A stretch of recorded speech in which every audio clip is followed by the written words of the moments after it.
Ever wonder what makes really creative people tick? Where do their ideas come from? What keeps them energized? What kinds of things get in their way? Is their life really as much fun as it looks from the outside? Hello, I'm your host, Lily Pierpont, and this is ArtStorming, a podcast about how new ideas come to life and become paintings, sculptures, plays, or poems, performances, or collections. Each episode, I'll chat with a guest from the arts community and explore how the most creative among us stare down a blank canvas or reach into the void and create something new.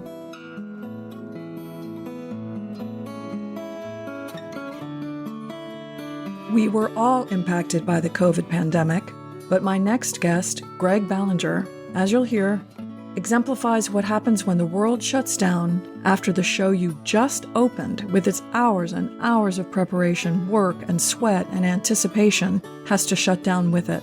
Listen as this tremendously talented young artist shares his inspiring story of harsh circumstances and resilience in the face of adversity, something that too many Native Americans like him know only too well. I'm here with Greg Ballenger, who, among other things, is an artist in my own collection. So this is very special for me because we're doing this recording here in my living room about 20 feet away from the work of Greg's, which I spend almost every day looking at as I'm having lunch or dinner or breakfast. So tell me something about yourself that people would not be able to know from looking at your website or material that's been published about you. I suppose most people wouldn't realize, if you don't follow me on social media, you wouldn't realize how much time I've been spending as a woodworker over the last couple of years. That's the direction that my art practice has gone. And I don't post about it a whole lot because I'm realizing just how much work it takes to be a woodworker. I'm currently in the process of setting up my own wood shop, and that has been almost a year-long process of just getting the right equipment, getting everything dialed in, and becoming more familiar with the material itself. So Not to mention the tools. Did you do any of that at IAIA? A little bit. We have a wood shop out there, but it was never really treated as a fine furniture shop or a fine woodworking shop. I've gotten really into fine furniture design over the last couple of years and do enjoy a lot of that, but I'm also trying to figure out how I take all of the work that I was doing pre-COVID and bring these two worlds back together. Well, that's a beautiful introduction to this podcast series because it's really all about the nature of creativity. Maybe you could talk a little bit about what that journey has been for you to go from painting. Actually, the piece I have incorporates wood and a number of different materials. So how you're making that transition and what inspired you to consider doing that?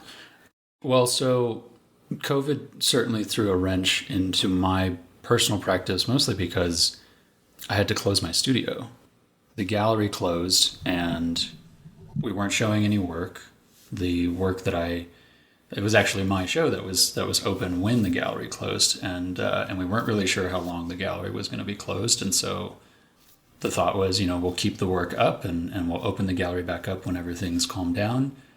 I think the work ended up sitting in there for maybe 7 months or something until I had a life change and decided to move to Denver to pursue a different career. And then we took the work down and it went into storage. And since then, I've never really had much of a painting practice since then. It's been really, really hard to find the same drive and inspiration that I did pre-COVID. I think a lot of that came from really utilizing art as a way to understand who I was and where I existed in the world, kind of what my place was in the world. I think that's always a thing that I was working out through some of my work. And during COVID, perhaps it was the great equalizer. It didn't necessarily matter as much to me where I was in the world because I was in the same place that everybody else was.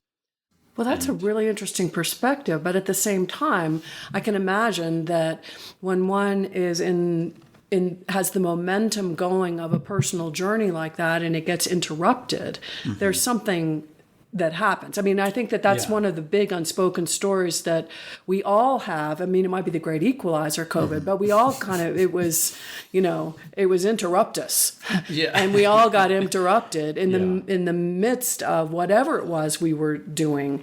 And I think some people handled the going inward even more, and some people were at a loss. To say a little bit more about how you managed through that as a creative. I found other ways to be creative. I mean, woodworking was certainly one way. The job that I got was in a creative field still. I wasn't necessarily an artist in that job, but I was working with other artists, and I got very used to kind of, in a way, trying to bring my artistic style of living to a career, I guess.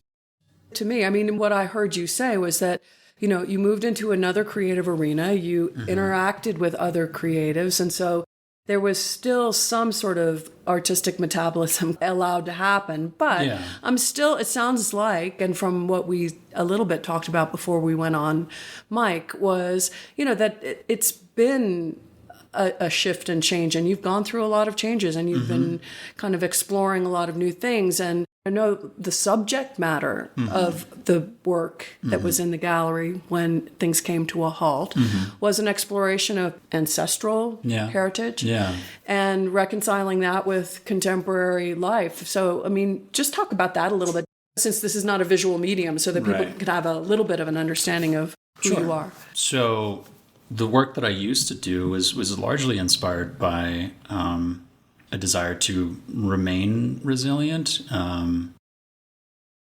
as well as heal a lot of historical trauma. I was greatly inspired by the Japanese practice of kintsugi, of taking broken pottery and gluing it back together with a gold lacquer to try and lean into that damage, lean into that history of the piece, and really make it something that was take an object that was broken and turn it into something more beautiful than what it was before. And just to be a little bit more specific, we're talking about what has happened on the reservation? Are we talking about your personal heritage, or more so history of colonization in North and South America? A lot of the lives that were lost, a lot of the culture that was lost, a lot of the damage that was done to relationships, either between different tribes or between tribes and Europeans. Like, it was just all thinking about the history of colonization on this continent is a very violent series of images in my mind, a very violent series of historical moments. And is it something you guys talked about as a family growing up? I mean, how did you become aware of that history? Because it's not evident. I mean, sadly, in our school system, it's not exactly taught. Right. That was a thing that was largely talked about at IIA, where I went to college. In a lot of the classes we were in, we would focus on the history of colonization in a way to understand what it did to our communities, what it did to its current effect on us today, and to understand really, like, where do we go from here. And so that was what I was thinking about a lot in college, and that's what influenced a lot of the work that I was doing there. And I got to a point where I was like, oh, I can't just consistently make artwork that is so heavy and so full of so much pain.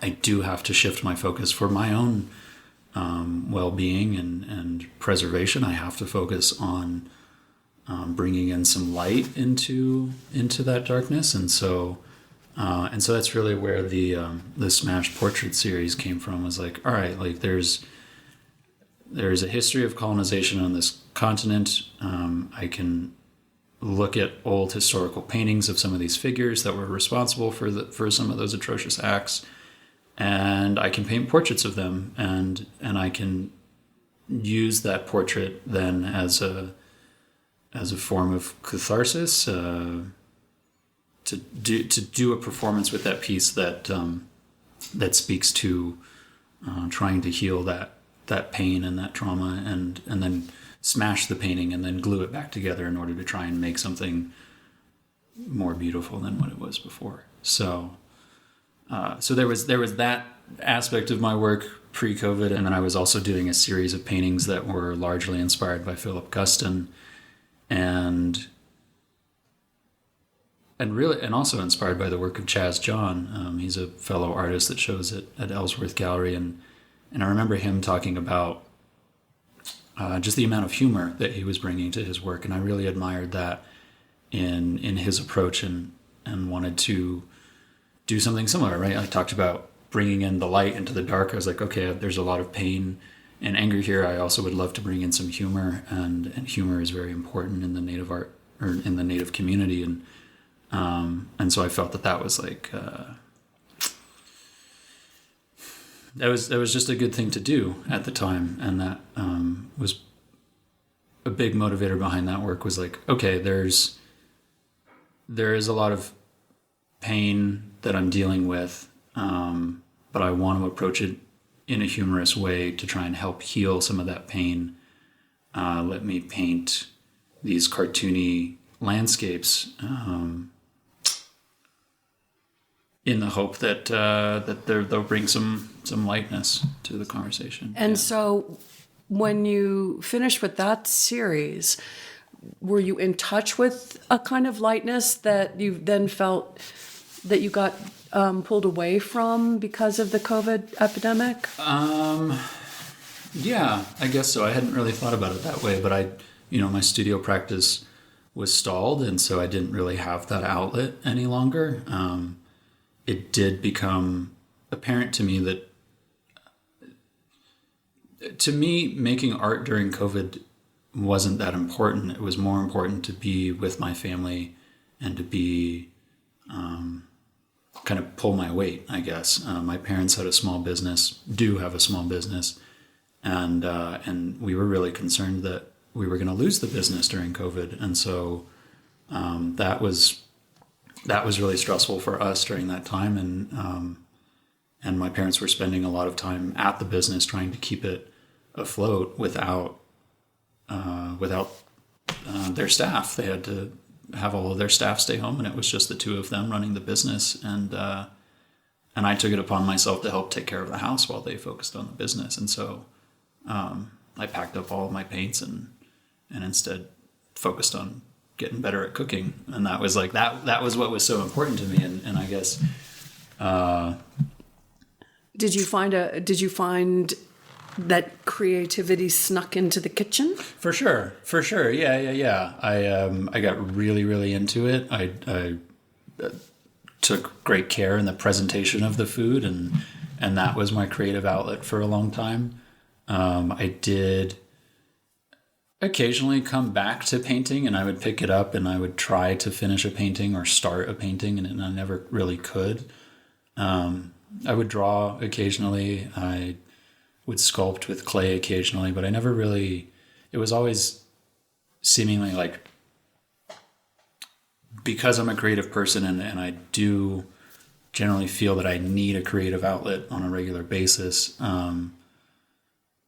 I would like go into the studio and I would get my fix. I would like have a little corner in a room where I'd have some clay set up, and I would sculpt a thing, and I would get my fix, and then I'd be okay for a couple of weeks. And then I'd just like have continued to do that over and over again for the last several years, really until I found woodworking. Yeah, well, it sounds like just the lifeline that you needed. There's a book by Elizabeth Gilbert called Big Magic. I don't know if you've heard about it, but one of the premises of the book is that creativity unexpressed is toxic. And so for people for whom that have had the experience of actually having it flow through them on a regular basis, if it gets bottled up, something interrupts that process, it can be a cause of some pretty serious issues, depression and all kinds of things. So, the idea of finding that way, it's breathing. You have to do it. You have to do it. And so now you've discovered woodworking a little bit. And let me do one thought I had while you were talking. Was your mom a fashion designer? Why do I feel like that was okay? Yeah. She's currently in the process of retiring. One of my sisters is taking over the family business, and my mother is taking a step back to focus more on the land that we have out on the reservation. There's a lot of work to be done out there, and so that's what my parents are. And where is that reservation? South of Gallup. Okay. Yeah. Okay. Yeah. And so, do you guys go back and forth? Do they live here in town when they're not on the land out there? They live in Gallup, and it's a 20-minute drive or so to get out to the res. And so, yeah, my dad spends a lot of time out there, and they definitely spend all their weekends out there working.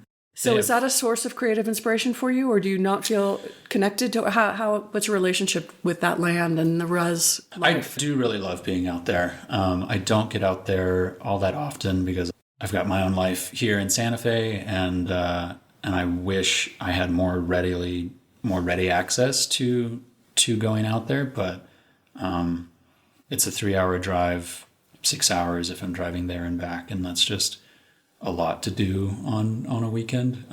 But anytime I do have the opportunity to go out there and just sit on a bench and just kind of be quiet for a while is always really, really nice. My grandmother's hogan, we decided as a family to tear it down here in the last year. And that was a really big inspiration to me. That was always a symbol for me to show up on the res and take a look at my grandmother's hogan and just imagine or really feel my connection to her.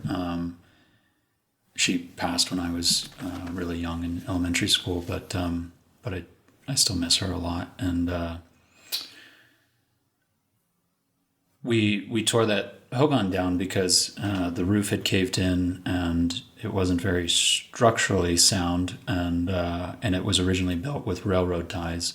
Railroad ties you could get for $1 a piece back in the day, and it was old railroad ties that the railroad was done with and replacing and had no use for. So it was a cheap source of lumber, and that's how they built the 2 hogans that are there. And I remember references to railroad ties in your work in the show. Yeah. So I didn't realize that was there was a correlation there. Yeah, and it's we decided to tear it down because we realized it's actually not a good thing to be around, to live in a place that is soaked in creosote. Yeah. And you can always kind of smell it, and so we did, even though we had plastered over it and tried to cover it up. So we decided to tear it down, and we have plans to rebuild a new one. And I've been asked by my father to actually design it, because another thing that I've gotten into in the last couple of years is residential design, architecture. I have a drafting table at home, and that is partly what I do in my day in and day out job. Is like I'm in conversations with architects and designers, and I spend all day, every day, looking at blueprints, basically. So, yeah. So that, of course, as somebody who comes from that industry myself, I definitely see the creative correlation between those two things. But I also know that it's very different to have your hands in paint than it is to just deal with the theoretical, creation of something. One is very abstract, and the other is very, very direct. And so, are you really? I guess once you get back into wood and touching wood, you'll have that hands-on experience again. But is that you're holding a piece of wood in your hand? I feel like there's something more coming from that. It reminds me of one of your paintings. Actually, it's a shape that of like the clouds, or some even a fragment of wood that I recognize from your paintings. Yeah. This is it was interesting that when I did consider myself more of a painter, the question of could I turn one of these paintings into a sculpture would come up fairly regularly. And at the time I said, absolutely not. Like, that doesn't make any sense to me. No, I'm not going to do that. I could never really figure out how to make that translation from 2D to 3D.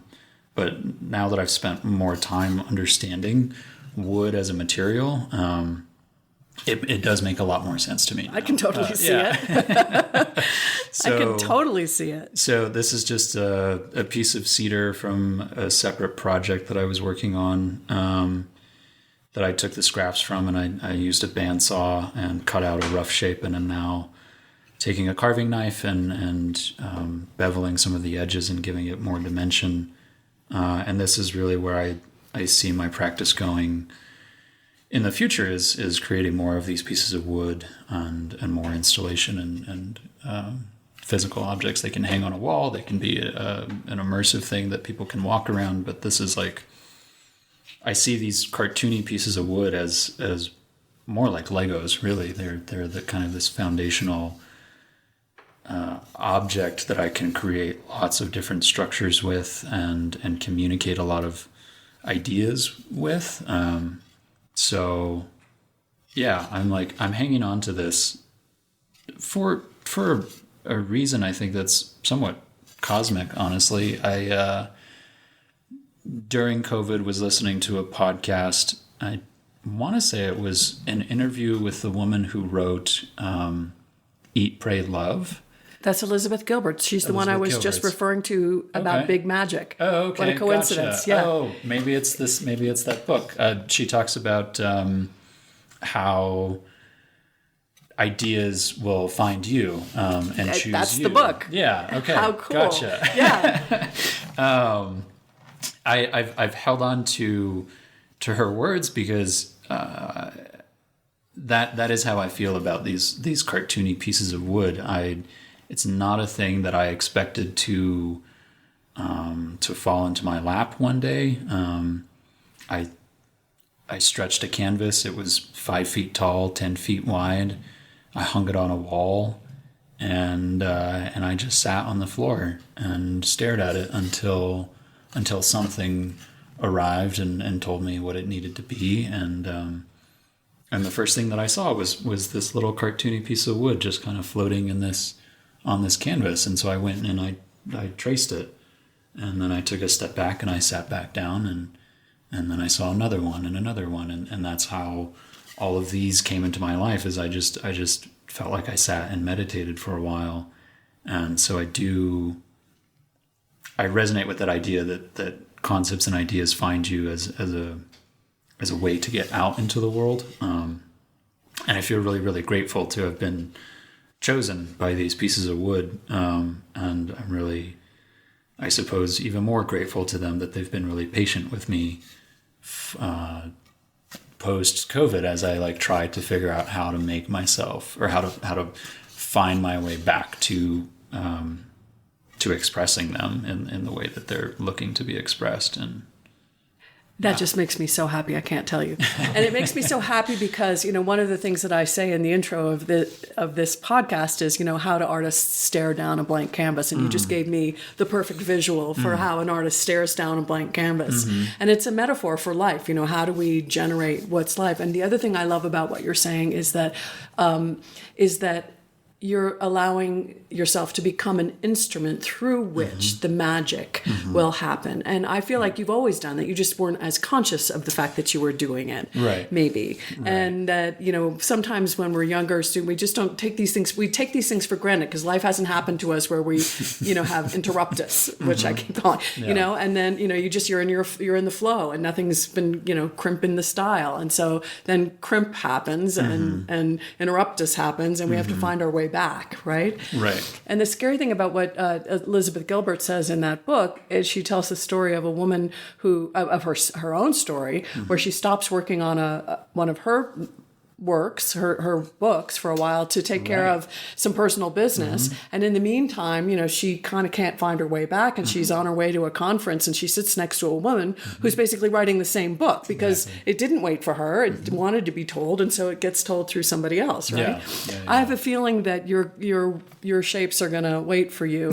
And I think that there's also something really, and maybe this is just me projecting, but I'd love you to say more, if it's there for you, about your relationship to the land that belongs to your people and your ancestors, and it's Navajo, I believe, and whether you feel like that story is somehow coming through you, and that you're making yourself open as a vehicle for that, and say more. Thanks for the reminder, because that is definitely how I see these floating pieces of wood, these little Legos. I personally see them as representations of doing what you can with what you have, and I think that's a lot of, as I'm driving through the res, admiring some of the structures that I see people have built.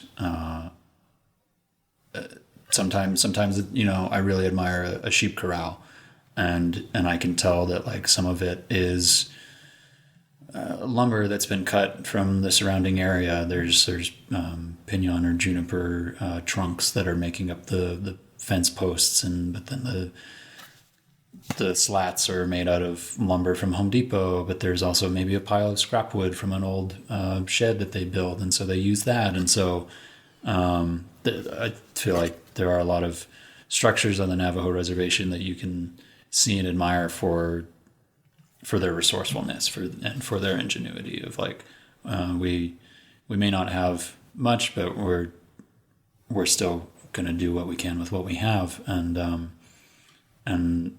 that still ties back into kind of this, what I'm trying to do with making commentary with art on the history of colonization, and, like, the state that I feel like I am in as a Navajo person today is, like, I don't have all the answers. I don't have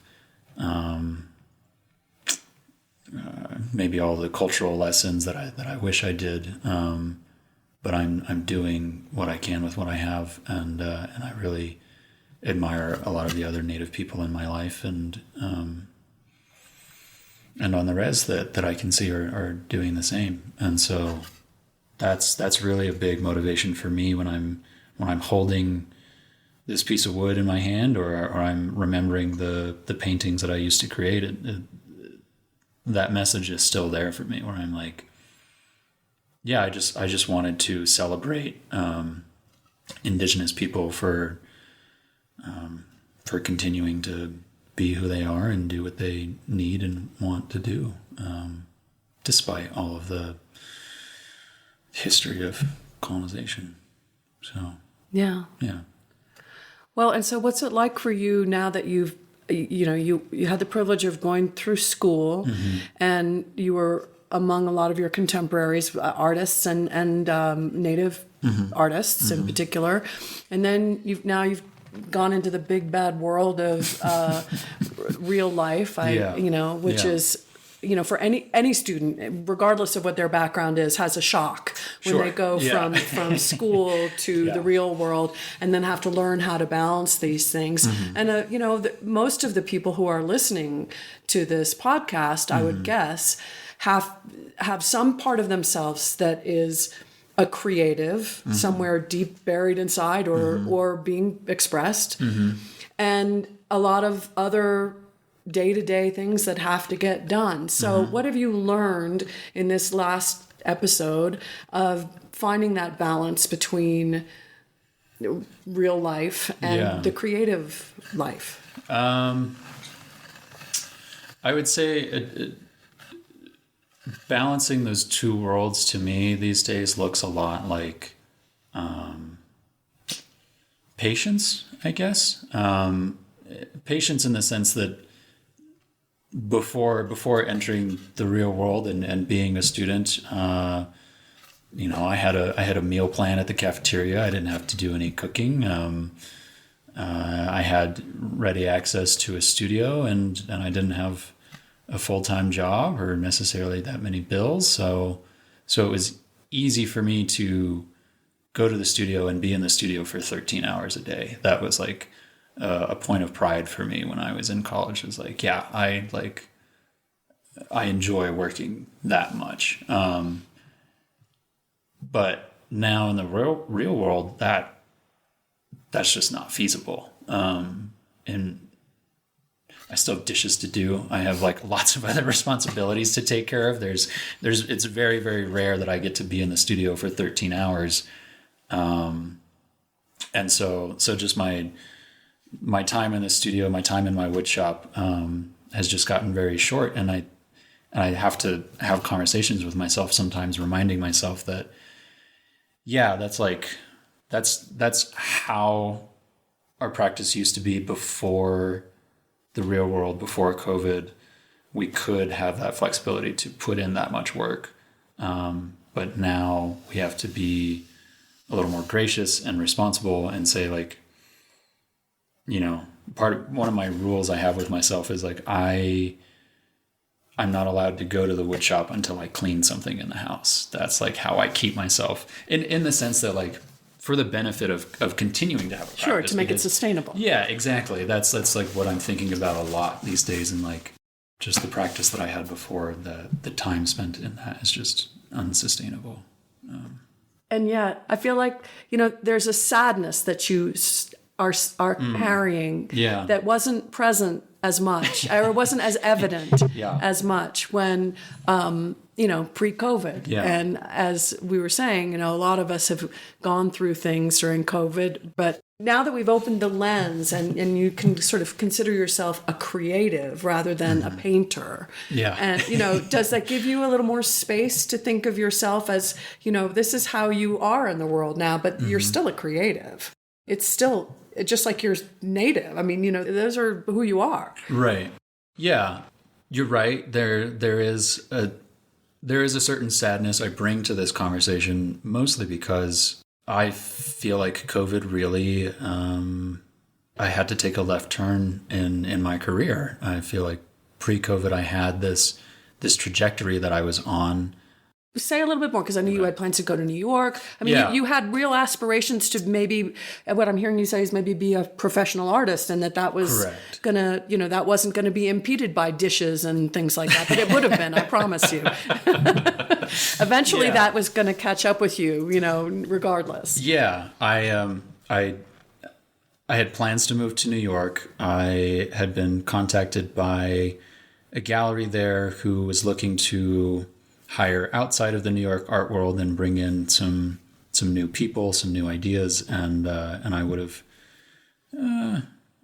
perhaps taking a job at a gallery was not the best move, but I saw it as an opportunity to be in New York and to be part of the New York art world, and so I said yes. And actually, the week that I found an apartment to move into was the same week that everything shut down. I had an apartment locked in on Monday, and then I had to call them back on Thursday and say, actually, I don't know when I'm going to show up. So, you all are looking for a roommate.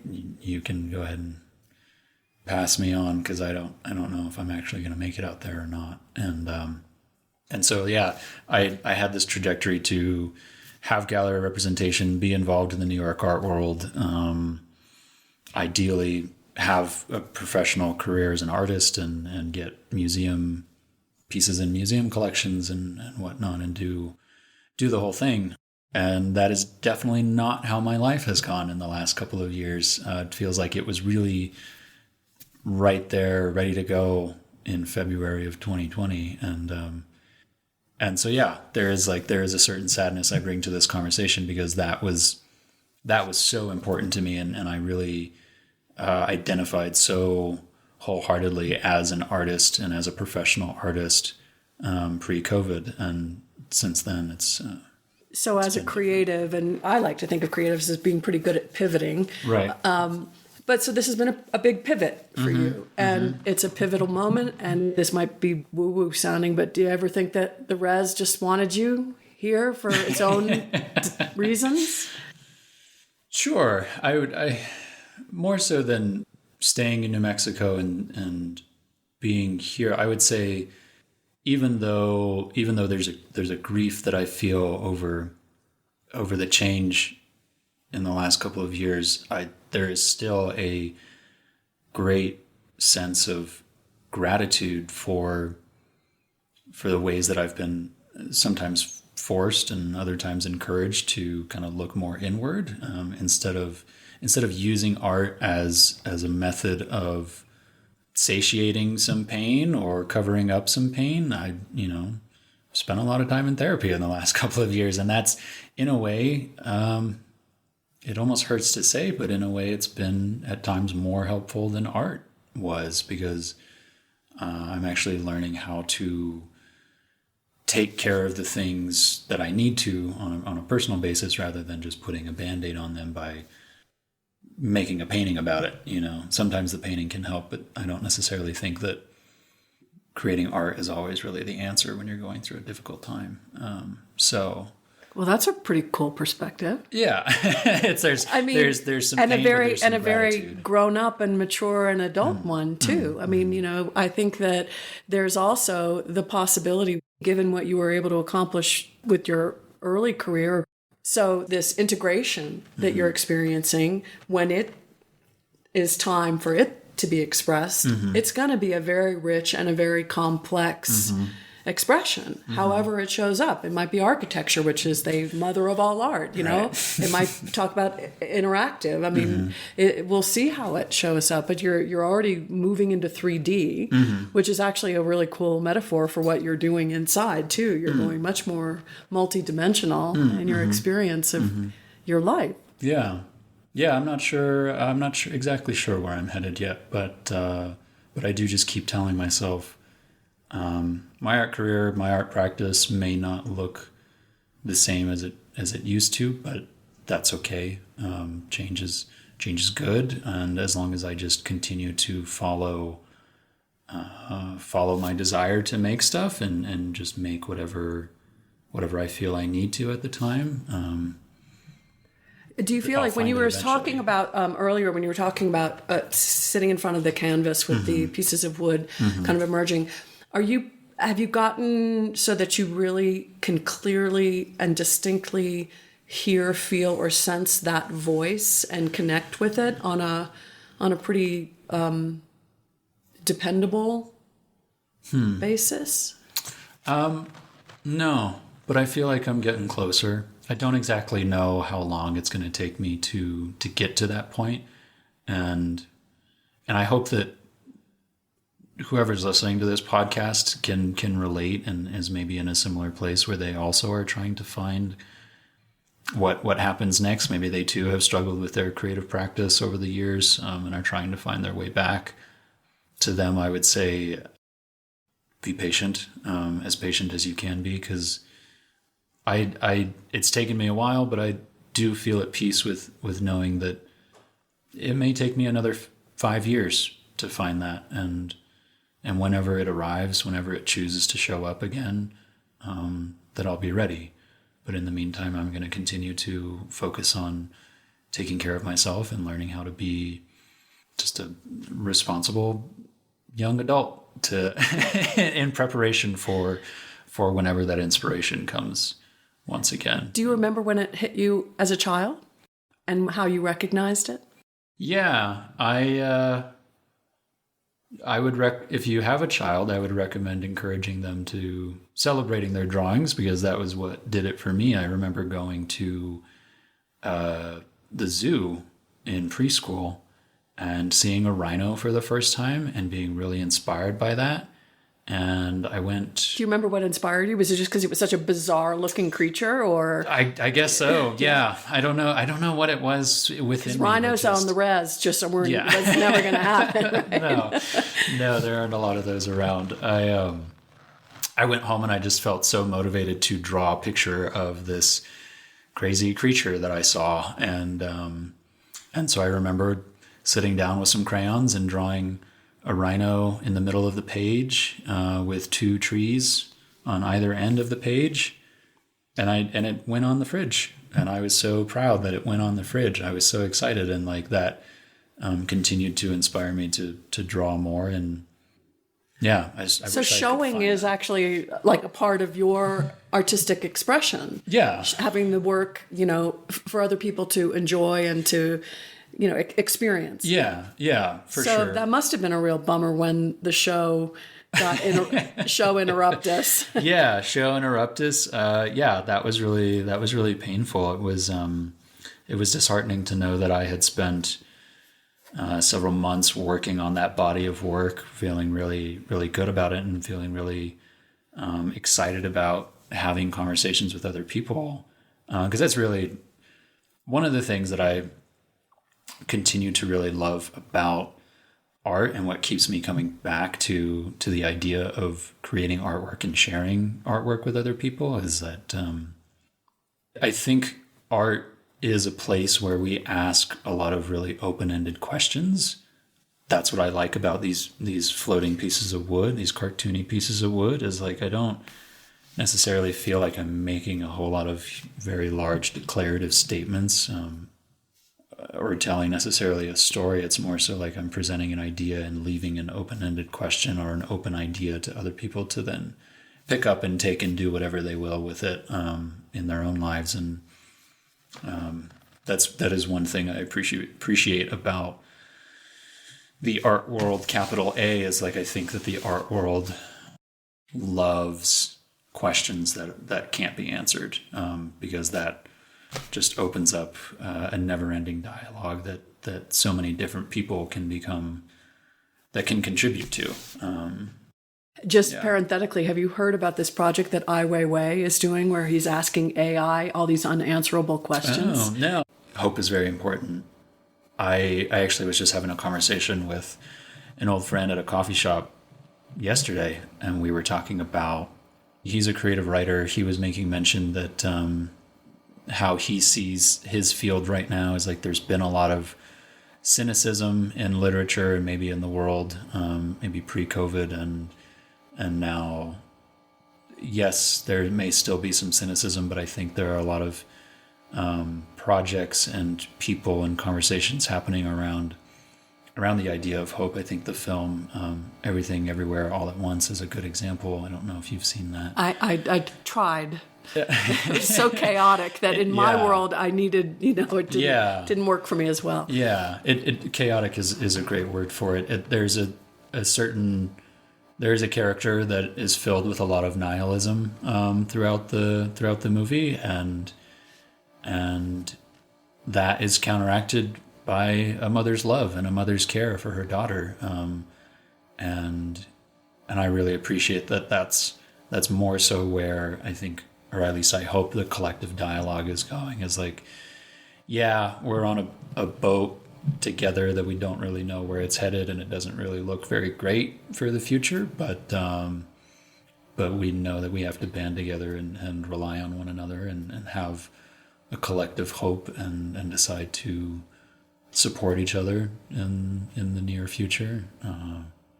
That's.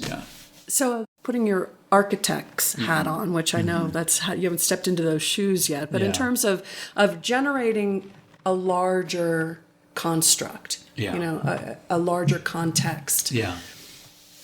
What would you create if you could be the author of how things go in the world? Oh goodness, I don't know that. Well, I mean, it's like it's a wide open canvas, right? And your age group is the one who's taking us forward. So if not you, then who? I would say not necessarily what I would create, but what I would like to see happen is a lot more female, women, queer leaders in positions of power to help influence politically where we're going. I would like to see stewardship of land be going back to indigenous people.